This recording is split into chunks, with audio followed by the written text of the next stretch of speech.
Hello, good morning students.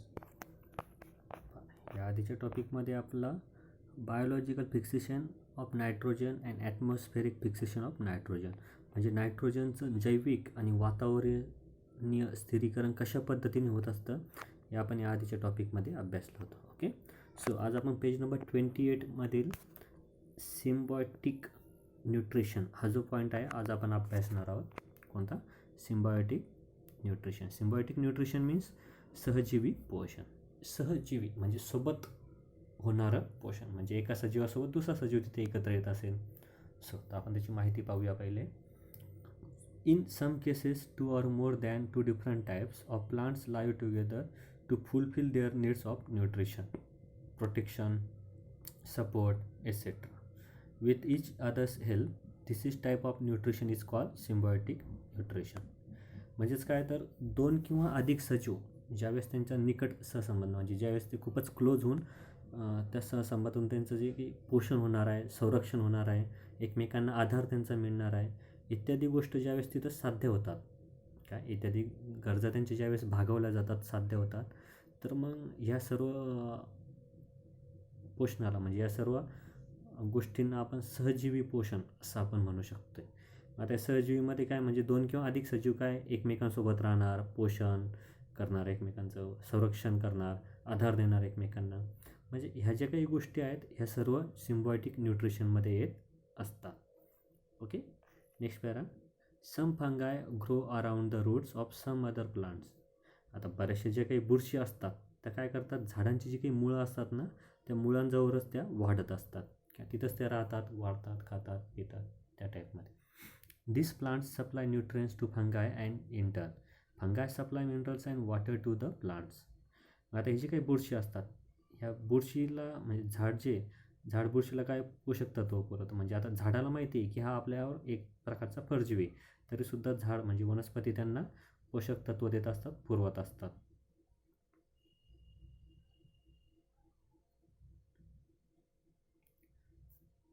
मग त्या बदल्यामध्ये मग बुरशी काय करते, म्हणजे आता बुरशी पण काय मग फुकट घेणार का एक प्रकारे नाही, तर बुरशीसुद्धा त्या बदल्यामध्ये झाडाच्या मुळांना क्षार आणि पाणी पुरवायचं काम ते करत असतात.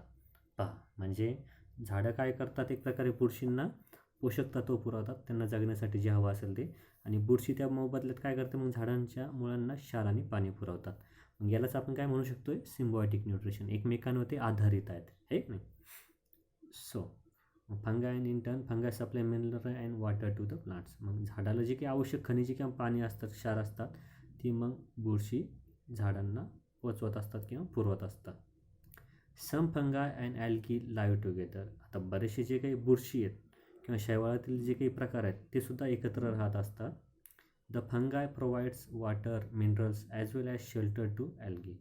आता मग हे जे काही बुरशी आहेत ते काय करतात, शैवाल जे आहेत ते शैवालला, ते ॲल्गी मीन्स शैवाल आपण आधी अभ्यासलं आहे, तर शैवालला ते काय करतात, निवारा, म्हणजे त्यांना राहण्यासाठी निवारा, त्यानंतर जसं की शेल्टर म्हणजे काय, निवारा, त्यानंतर काय, पाणी आणि क्षार देखील ते पुरवत असतात. In return the algae provide food to fungi. मग आता त्या मोबदल्यात ॲल्गी जे आहे म्हणजे शैवाल जे आहे ते त्यांना काय पुरवणार आहे, तर मग त्यांना ते तिथं अन्न पुरवत असतात. Lichen is an example of a symbiosis between algae and fungi. मग आता हे जे प्रकार आहेत, आपण जे काही बरेचशी उदाहरणं पाहिली, तर या प्रकारामधून तयार होणारं जी काही सहजीवी वनस्पती आहे, म्हणजे अशाच प्रकारातून जी एक नवीन वनस्पती, सहजीवी वनस्पती तयार होत असते, तर ती म्हणजे कोणती आहे, ती लिचेन. लिचेन म्हणजे काय, तर दगडफूल असं आपण त्याला म्हणत असतो. खिचडीमध्ये किंवा त्याच्यामध्ये आपण हे वापरत असतो. पहा, इथे पिक्चरमध्ये त्यांनी दाखवलं आहे लिचेन मीन्स काय, दगडफूल कसं असणार आहे ते. ओके, लिचेन इथं आपल्याला दाखवलेलं आहे. तर जसं की ते, तर आपल्याला म्हणजे खिचडीमध्ये त्याच्यामध्ये असतं, पहा ते दगडफूल म्हणून आपण वापरलेलं असतं ते. आता इथे पिक्चरमध्ये वेगळं दिसतं आहे, पण ते आपण कसं वाळलेल्या पानांच्या स्वरूपात वापरतो, म्हणून ते ऑलरेडी आपल्याला अलग दिसतं आहे. तेजपान, दगडफूल वगैरे असतात ना, त्याच प्रकारामध्ये हे एक आहे. तर मग हे दगडफूल काय आहे, एक प्रकार ते सुद्धा सहजीवी वनस्पती, ते देखील म्हणजे कोणाच्या आधारावरती जगत असते. ते काय स्वयंपोषी असणार आहे का, तर नाही.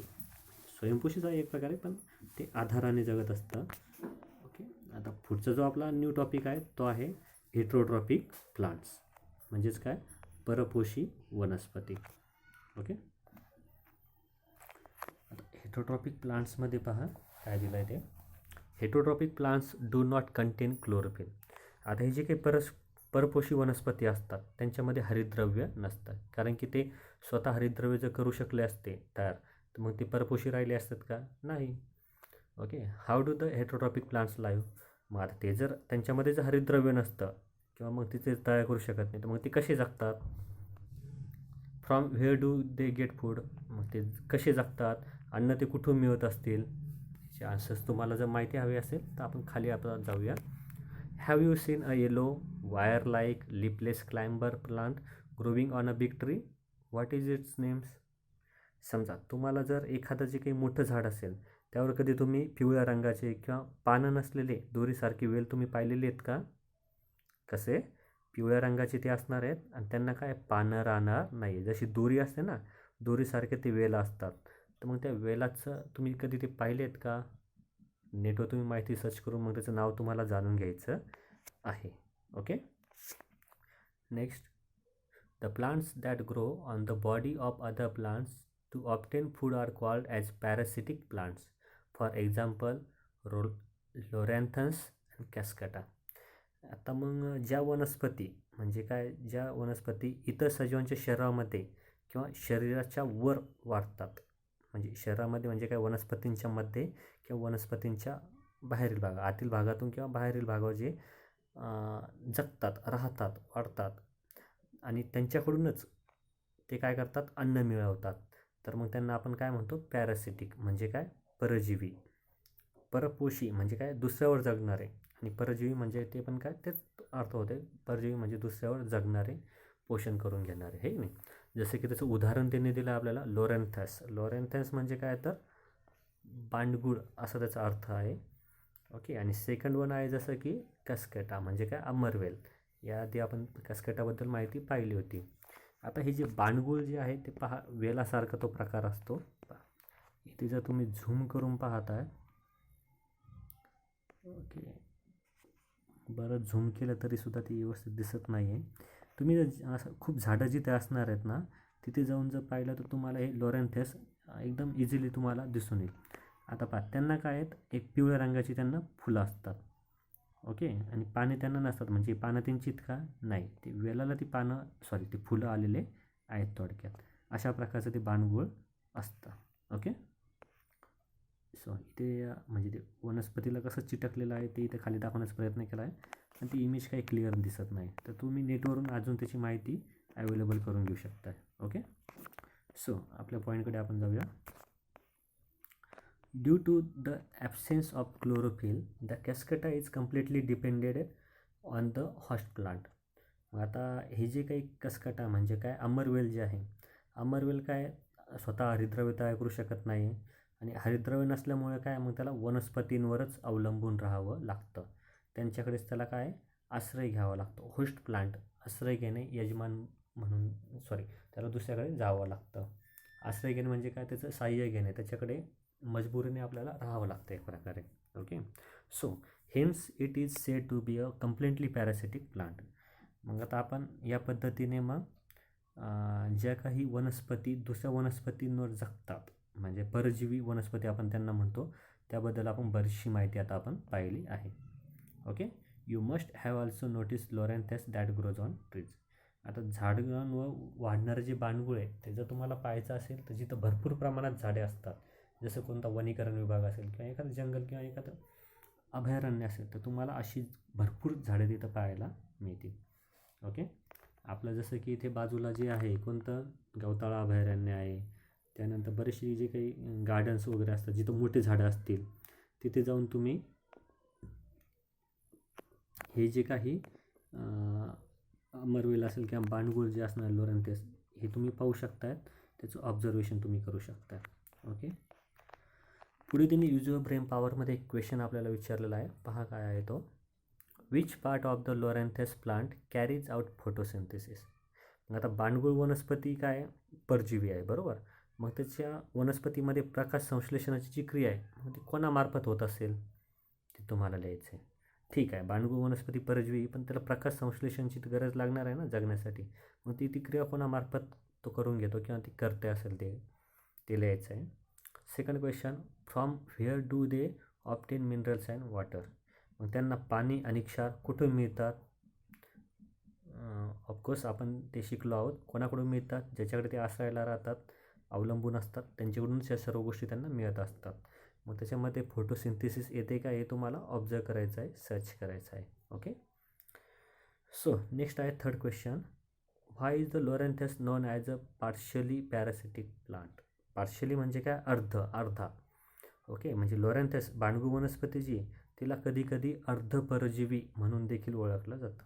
अर्धपरजीवी म्हणजे काय? अर्धीच, म्हणजे ती अर्धी स्वयंपोषी आहे आणि अर्धी परपोषी आहे असं त्या वनस्पतीला म्हटलं जातं. तर मग असं का म्हटलं जातं त्याला? दुहेरी म्हणजे मे बी आपण जसं म्हणतो कदाचित, म्हणजे ती परपोशीमध्ये पण मोडते, स्वयंपोषीमध्ये पण मोडते, दोन्हीकडे 50-50% एक प्रकारे. तर मग असं तिला का म्हटलं जातं? तिचे काय वैशिष्ट्य आहेत ते तुम्हाला तिथे लिहावे लागणार आहे. ओके. सो आता आपण पुढचा पॉईंट पाहूया. The name is insectivorous plants. काय नाव आहे त्याचं?